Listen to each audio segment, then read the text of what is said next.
Bukod nga po sa namumuong love story ni Mikoy at Kiara sa A Secret in Prague, eto pa ang isang source of kilig ng ating mga kapatid.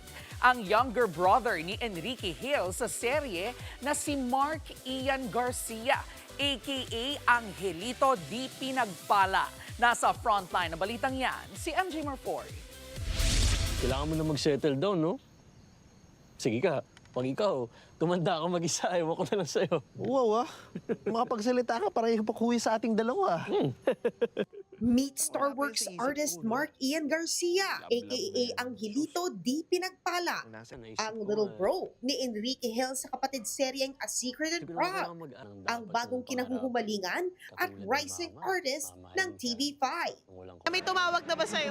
Na Angelito na ako, marami po. Na tumatawag sa akin Angelitos, like sa comment section.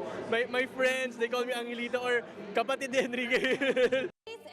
Si Angelito ang goody-goody at palaaral na kapatid ni Mikoy sa serye.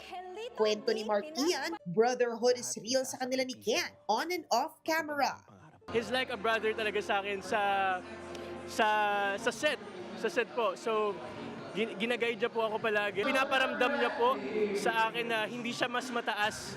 Hindi siya mas mataas sa akin bilang akong bagong aktor.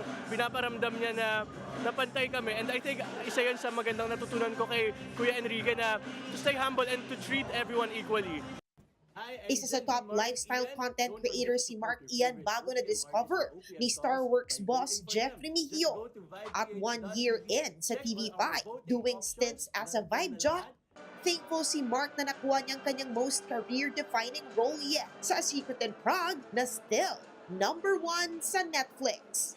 I've been in TV5 for more than a year right now. That's why I'm really happy na after waiting for a year for an acting work, nabigyan na po ako ng pagkakataon and kasali pa ako sa A Secret in Prague, isa sa pinakamalaking teleserye ng TV5.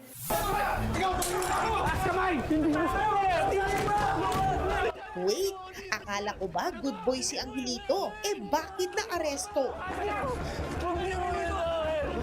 Abangan ng mga umiinit na eksena sa A Secret in Prague gabi-gabi, 8 p.m. sa Todomax Primetime 5. Nagbabalita mula sa Frontline, MJ Marfori, News 5. Mga kapatid, Jervy Wrightson po, eto na nga. Para sa latest showbiz news at iba pang kay-alaman, mag-follow at mag-subscribe na sa social media pages ng News 5.